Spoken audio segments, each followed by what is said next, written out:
I just want to look at a couple of verses today in verses 21 and 22 of Exodus chapter 18.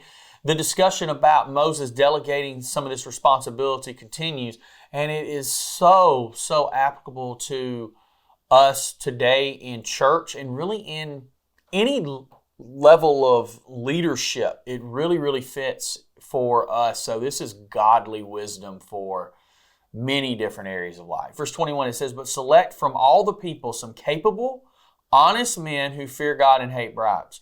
So they needed to meet certain criteria. These men that, as I talked about in previous mini messages over the past couple of days, they needed to meet certain qualifications. If they were going to be good leaders of the areas that Moses was going to place them over and delegate some authority to them, they needed to be honest and capable, right? Capable men. They had to be able to handle themselves.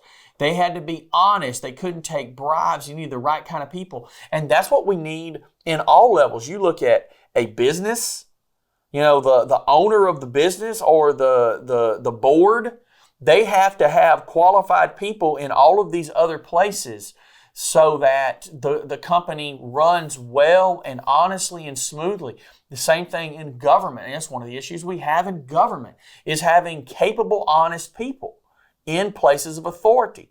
Same thing in a church. You want capable, honest people in places of authority. So as issues come up within the church and your pastor delegates those things, that there are good people with a good head on their shoulders that love the Lord and strive to follow His word and are honest, that they can take on those responsibilities and be a help to them. So he says, appoint them as leaders over groups of 1,150 and 10. They should always be available to solve the people's common disputes, but have them bring the major cases to you. So I was thinking about it like this. Moses was going to be the Supreme Court. That's kind of who he was here. He was the Supreme Court when we think about it from our governmental system. The major case, the major thing, the huge issue came to Moses. Everything else was taken care of by what we would consider the lower courts. And they had their authority and they had their place. It says, let the leaders decide those matters themselves. They will help you carry the load, making the task easier for you.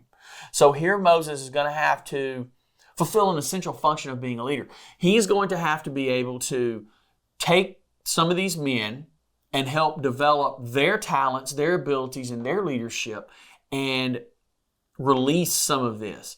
And that is one of the best things you can do as a leader, is to help other people take on their role of leadership and develop themselves. That makes your life so much easier. I mean, Paul gave the same counsel to Timothy in 2 Timothy chapter 2, verse 2. Listen to what he tells Timothy. And the things that you have heard from me among many witnesses, commit these to faithful men who will be able to teach others also. So he was telling young Timothy, hey, you take care of these people, you teach them, you mentor them, and then they can go and teach these things as well. So the idea of a leader kind of reproducing himself in that leadership fashion, that's what Moses was doing here. It's perfect. It was going to work well. And we'll talk a little bit more about it tomorrow.